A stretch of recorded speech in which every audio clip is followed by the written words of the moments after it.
Muy buenas noches, amigos y amigas.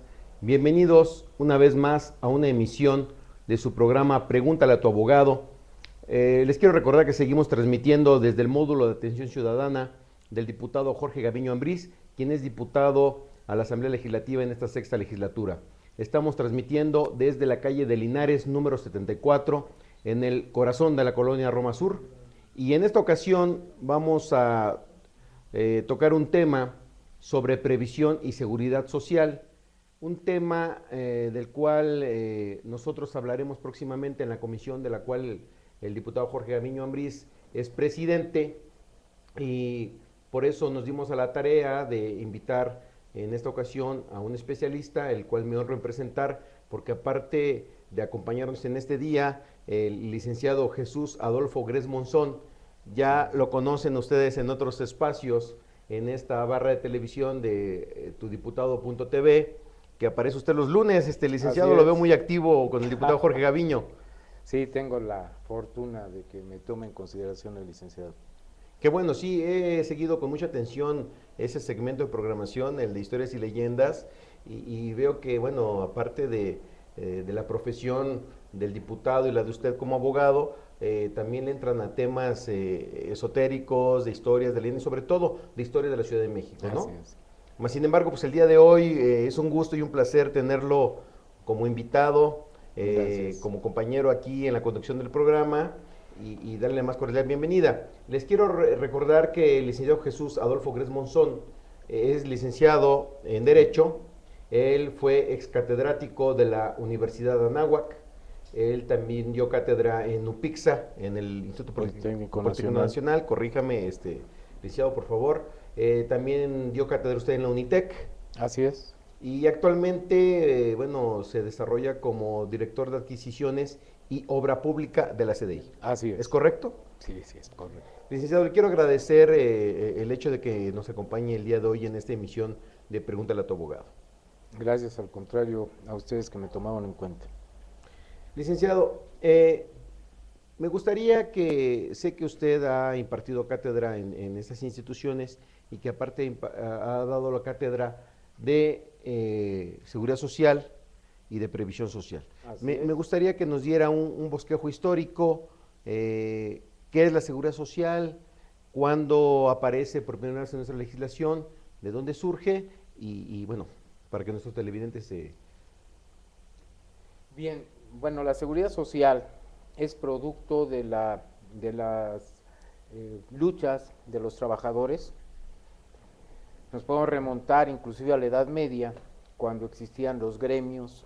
En los gremios pues se agrupaban grupos de artesanos, grupos de constructores, por talleres, vaya. por talleres, exactamente, talleres o gremios, y el objeto de esto era protegerse entre ellos, proteger los secretos de su oficio Arte u oficio. y protegerse también para todo lo relacionado, por ejemplo, los accidentes de trabajo, el desempleo, todas aquellas cosas que a pesar del tiempo, pues también tenían que enfrentar. Era una especie de autoayuda. Sí, eran unas hermandades, inclusive se llamaban hermandades esos gremios. Incluso de los gremios de constructores nace la masonería actual. Sí, sí, sí, claro. Entonces eran grupos de especialistas, grupos de artesanos que se agrupaban precisamente pues para prevenir algunas situaciones que pudieran aquejar a los miembros de ese grupo o a la propia comunidad. Derivados de su trabajo, por lógica. Así es, Derivados de su arte u oficio. así Porque pues, es. en ese tiempo el Estado, bueno, pues no era protector ni garante de este tipo de situaciones. No, para empezar, en la Edad Media no tenían la idea del Estado que tenemos Sí, hoy, claro. puesto que Maquiavelo en su libro El Príncipe es la primera vez que se habla del Estado y no era la concepción actual. Sin embargo, estos gremios, pues muy relacionados con el clero, otros relacionados con las industrias incipientes de aquella época, pues trataban de agruparse para evitar problemas de desempleo, accidentes de trabajo principalmente. Se coadyuvaban entre ellos mismos, tenían un fondo a efecto de que de ese fondo se tomara para, pues para como ayuda. es el incipiente derecho de la seguridad social. Para hacer frente a alguna contingencia de algún trabajador, de alguna enfermedad de la madre de alguno de ellos, de la esposa de alguno de sus familiares, y para los casos en que también, bueno, se quedaban en desempleo, porque también había recesión en esas épocas. Claro, claro, inclusive pues con las grandes epidemias, pandemias que había en aquella época, pues había mucha mortandad y muchas situaciones que tenían que enfrentar aquellos gremios. Cuando estaban relacionados inclusive con el clero, pues integraban en cofradías, etcétera, y tenían un santo patrón. Eso, pues estamos hablando del siglo XIV, XV de nuestra era. ¿Cómo fue evolucionando? Bueno, con la revolución industrial, la mano de obra se va siendo desplazada. Entran las máquinas de vapor, que podía hacer el trabajo de muchos obreros. Y entonces los patrones de aquella época, obviamente, pues tenían que reducir su mano de obra para darle entrada a la máquina, y quedaban muchos trabajadores sin trabajo. Pareciera, disculpe que lo interrumpe, No, pareciera cíclico esto, ¿no? Sí. En aquel tiempo la máquina de vapor reemplazaba la fuerza mano de bruta, obra. la mano de obra o la fuerza bruta, y ahora las computadoras reemplazan la capacidad Hasta la mente incluso humana. y la capacidad intelectual de las personas, ¿no? Así es. Pareciera que estamos regresando a ese tipo en donde las máquinas de nueva cuenta siguen desplazando la capacidad La del ser historia humano. es cíclica, Así es. todo se repite en diferentes estadios, ¿verdad? Pero bueno, entonces empiezan a agruparse vamos a llamarles de alguna forma, una especie de sindicatos, agrupaciones de trabajadores para protegerse. Obviamente en aquella época, como no había mucho trabajo, pues los industriales no les daban situaciones ínfimas, jornadas de 14, 16, 18 horas a los trabajadores. Obviamente no había servicio médico, obviamente no había habitación para los trabajadores, sin ninguna protección social, nada. Entonces el que quería trabajar pues ya sabía que iba a venderse prácticamente de por vida para tener la oportunidad de llevar un poco de pan a su casa, la verdad. Entonces como había una gran oferta de mano de obra y poca demanda, pues obviamente las clases dueñas de los medios de producción pues les pagaban como querían y ni soñar en una seguridad social. Quiero pensar que esto cambia a partir de, podríamos decirlo, de la Revolución Francesa, o a partir de cuando cambia esa concepción. Sí, las ideas liberales tienen injerencia dentro del gremio obrero, dentro del gremio de los trabajadores, y obviamente con las voces de libertad, igualdad, fraternidad, el gorro frigio en Marián, con la bandera en París y todo eso, pues va generando ya una conciencia social y se va dando una conciencia de clase.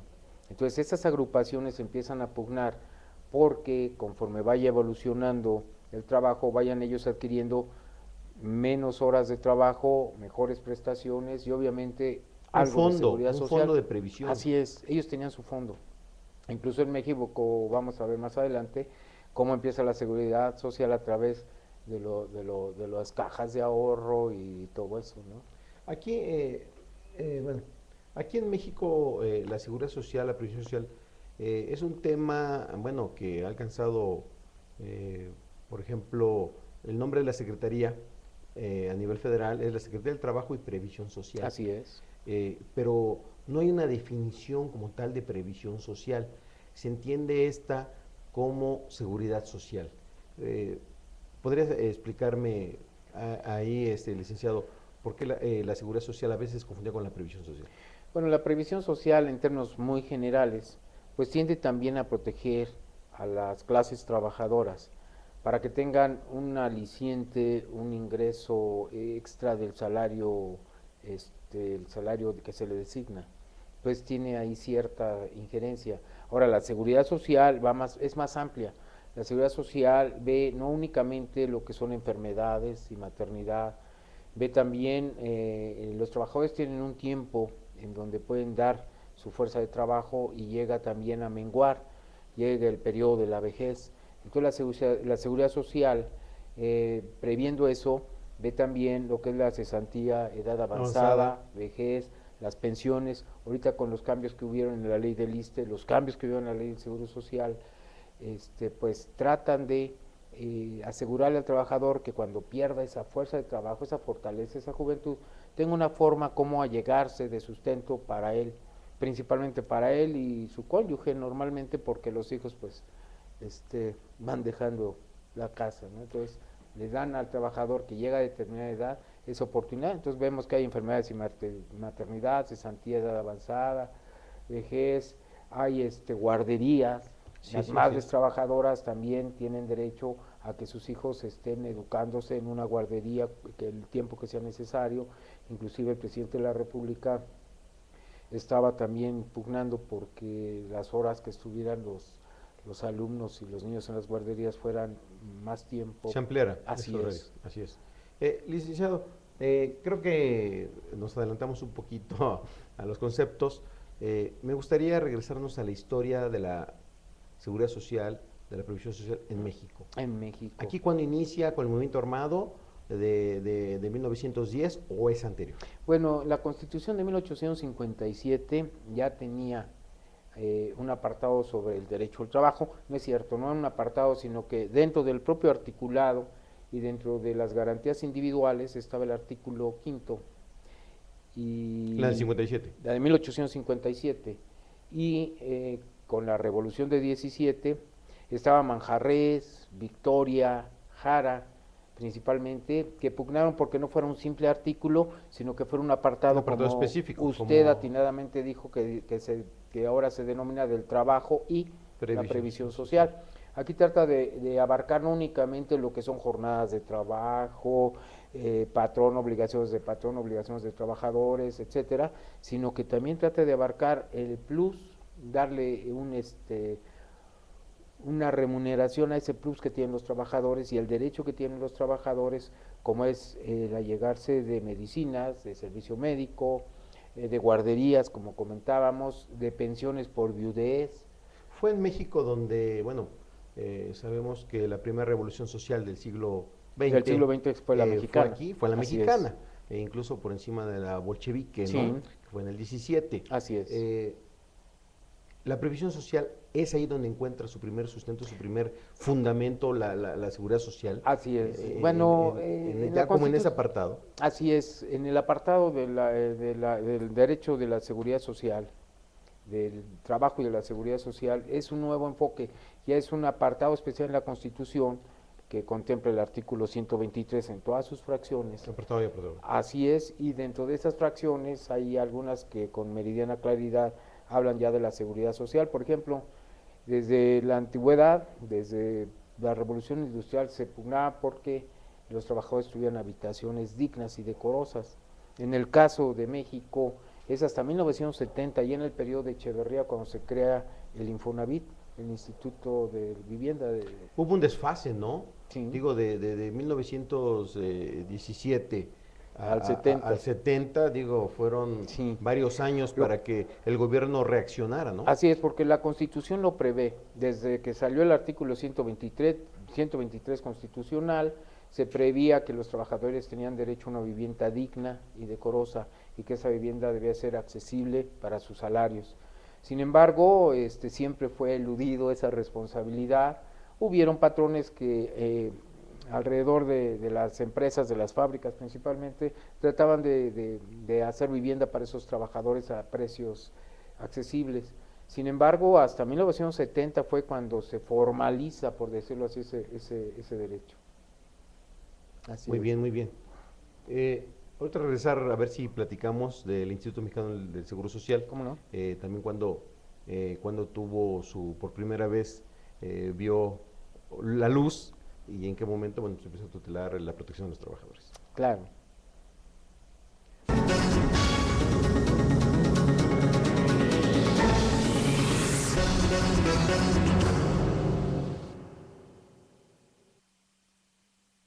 Estamos de regreso aquí en tu programa Pregúntale a tu abogado. Quiero recordarles que estamos transmitiendo desde el módulo de atención ciudadana del diputado Jorge Gaviño Ambriz, quien es diputado a la Asamblea Legislativa, a esta sexta legislatura. También les quiero recordar, amigos y amigas, que en el módulo de atención ciudadana damos asesoría jurídica gratuita, un servidor y otros especialistas aquí en Derecho. y estamos para atenderlos en la rama civil, penal, mercantil, laboral y en diversas ramas del derecho. Todas las asesorías que brindamos en este módulo son gratuitas. Acérquense con nosotros, estamos los lunes, los viernes y entre semanas se encuentra alguna otra compañera quien les puede dar también asesoría jurídica en el módulo del diputado Jorge Gaviño. Bueno, pues regresamos al tema que es la seguridad social y la previsión social, y en este caso el licenciado Jesús Adolfo Gres Monzón, quien es nuestro amigo y amablemente el día de hoy nos acompaña en este programa, antes de irnos a la pausa, nos comentaba que tardó el gobierno en reaccionar un poco desde el 17 hasta José López Portillo. No, hasta Echeverría. Hasta Echeverría. El 70. Para poder crear estos institutos de vivienda y crear algunos otros institutos de los cuales hablaremos a continuación. El Instituto Mexicano del Seguro Social. Uh-huh. Bien, ya habían antecedentes desde 1925, incluso en la época del general Plutarco Elías Calles, para dar esa seguridad social. Por ahí por 1928, 1929 hubo un intento en donde se quería hacer un órgano tripartita, pero el patrón era el que iba a aportar la totalidad del dinero para darle la seguridad social a los trabajadores, no estuvieron de acuerdo.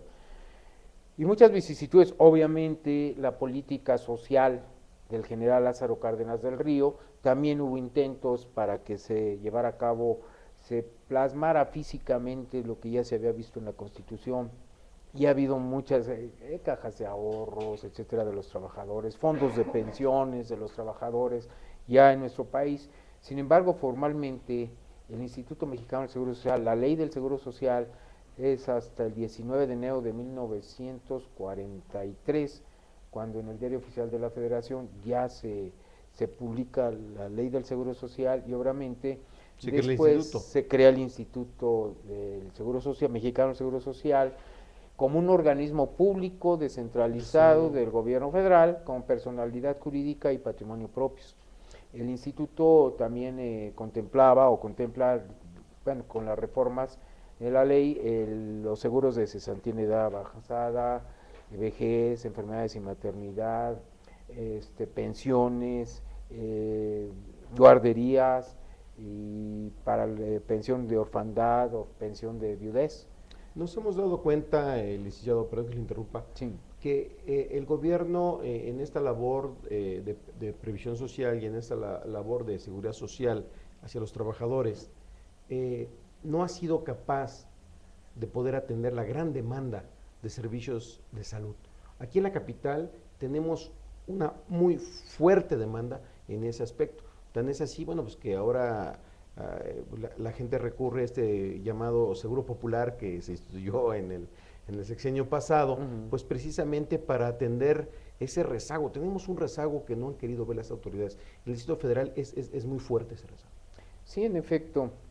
Desgraciadamente, los medios económicos del país, y muchas ocasiones los malos manejos, también hay que decirlo, sin tapujos, también han habido malos manejos, han impedido que se dé una verdadera seguridad social.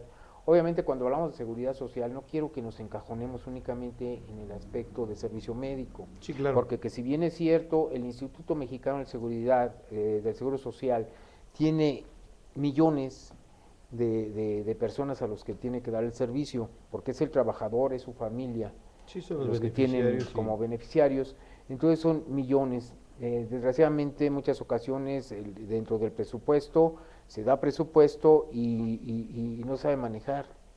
Hay ocasiones en que no se van sobre el resultado, sino quieren gastarse el presupuesto para evitar los subejercicios. Entonces yo creo que si hay una buena planeación, un buen gasto que se haga para estos institutos, sí tendremos las posibilidades de que se dé una verdadera seguridad social. Ahora bien, si nosotros nos vamos hablando del seguro social al hospital siglo XXI y a otros hospitales de primero, segundo, tercer nivel, tiene tecnología de punta y todo eso. Hay ocasiones que pasan problemas por el aspecto medicamentos, como ha sucedido mucho también en el Instituto de Seguridad y Servicios Sociales de los Trabajadores del Estado, hablando del ISSSTE. Pero yo creo que al no haber una buena planeación, buena programación, no existe un buen gasto. Entonces, ahorita que estoy metido en el aspecto de adquisiciones, muchas ocasiones no hacen un buen programa anual para adquirir medicamentos, material de curación, sustancias químicas, todo lo que tiene que Actualmente estar se puede presente. prever esas situaciones Claro que se debe de por las prever. estaciones del año, por la época, por el periodo vacacional, en donde a veces la oferta y la demanda crecen, no bajan, también incluso en los servicios de salud. Eso lo tiene que ver los institutos en relación con sus históricos. Ellos llevan históricos y se dan cuenta por los Licenciado, meses las demandas. hemos visto que, por un lado, los institutos de seguridad social de los trabajadores del lado particular, que es el Instituto Mexicano del Seguro Social, y por otro lado tenemos El ISSSTE. el ISSSTE, que es de los trabajadores al servicio del Estado, corren en paralelo, podríamos decirlo. Uno tiene su Infonavit, el otro tiene su Fobiste, uno tiene su IMSS, el otro tiene su ISSSTE. ¿Y qué pasa? No hemos podido atender ese rezago social con los trabajadores que no cotizan, más sin embargo trabajan, no trabajan para el gobierno, trabajan por su cuenta.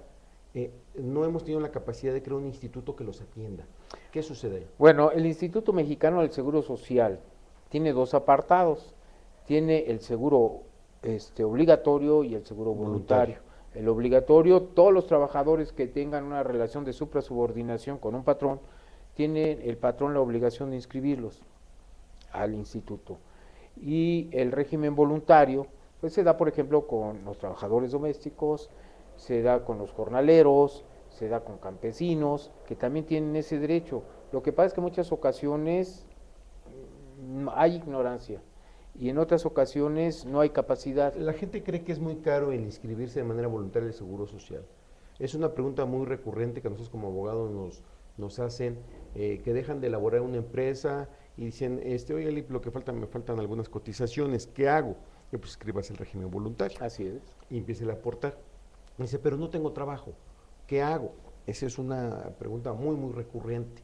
Entonces tendremos que generar algún mecanismo por ahí para que, bueno, pues los trabajadores que quedaron pues, faltos de alguna cotización, pues puedan llegar a ella y al momento que reciban, bueno, pues esta prestación, pues pueden reintegrarlo, ¿no? Claro. Bueno, en nuestro país tendemos, es la política del nuevo régimen, tendiente precisamente a la protección de esa gente que se queda sin trabajo. En países de primer mundo hay un seguro de desempleo y ese mismo seguro de desempleo se quiere implementar aquí en este país, porque las personas, si bien es cierto que no tienen esa posibilidad de tener un ingreso por su trabajo, también no es menos cierto que ya cooperaron, que ya estuvieron cotizando y que también tienen derecho a que se les asegure por un cierto tiempo, obviamente, un ingreso, aunque sea mínimo, que puedan solventarlo. Ahora, por la primera pregunta que me decía de las cuotas, cuando se meten al régimen voluntario, se dan de alta en el régimen voluntario, pues la gente se va a dar de alta normalmente en el más bajo nivel. El nivel más bajo. El nivel más bajo, y bueno, quizá para clases medias no se le haga mucho pagar esa cuota. ¿No hay algún subsidio para ellos? No, no, al menos no estoy ahorita enterado de que hubiera algún subsidio, pero sí tienen ellos que tener la continuidad para que sigan adquiriendo esos derechos. Obviamente los derechos adquiridos no se les va a quitar. Sí, claro. Obviamente las cuotas que ya cotizaron y todo eso, para efectos de jubilación y para efectos de pensión, se toman en consideración, pero tendrán que cotizar las semanas que les hace falta para que tengan derecho a ellas, ¿no? En el caso del Seguro Social. Eso es cierto. Pues mire, vamos a un corte y regresamos, amigos, para seguir tocando el tema y hablaremos del Instituto de Vivienda, del Infonavit. Y, bueno, ahora es un derecho humano, el derecho a una vivienda digna. Así es.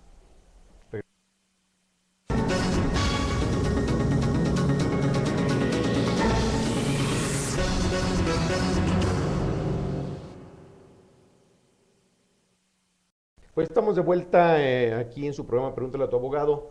De nueva forma les quiero recordar que estamos transmitiendo desde el módulo de atención ciudadana al diputado Jorge Gaviño Ambriz, quien es diputado a la Asamblea Legislativa y quien es dueño de este espacio de tudiputado.tv y que nosotros formamos parte de su barra de programación Pregúntale a tu abogado. Y el día de hoy estamos hablando sobre la previsión social y la seguridad social en México, en el Distrito Federal. Tenemos que recordar que el diputado Jorge Gaviño Ambriz es presidenta de la Comisión de Asuntos Laborales y Previsión Social de la Asamblea Legislativa. Licenciado, estábamos tocando el tema del Instituto de Vivienda de los Trabajadores, del Infonavit.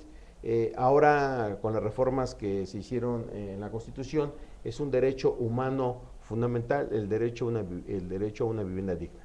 Así es, así es. Todos los seres humanos, por el hecho de ser tales, tenemos ese derecho de tener una vivienda digna y decorosa, dice la ley. Desgraciadamente, por la situación económica por la que pues, hemos atravesado en este México tan querido, pues no se ha podido dar esa vivienda digna y decorosa. Inclusive el presidente de la República dijo que ya no quería las microviviendas, sino que para dar vida al espíritu del artículo 123 se hablaba de la vivienda digna y decorosa. Espaciosa, bueno, amplia.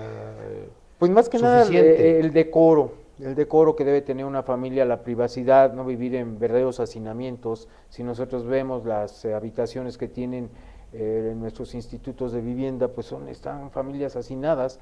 Hay familias que son de 8 o 10 personas y viven en una habitación de 45 metros cuadrados y un solo baño, un baño, una sola regadera, estas literas, y bueno, es una situación bien difícil. Sin embargo, para muchas personas les ha ayudado tanto la Seguridad Social que por lo menos dicen este pedacito es nuestro, ¿no?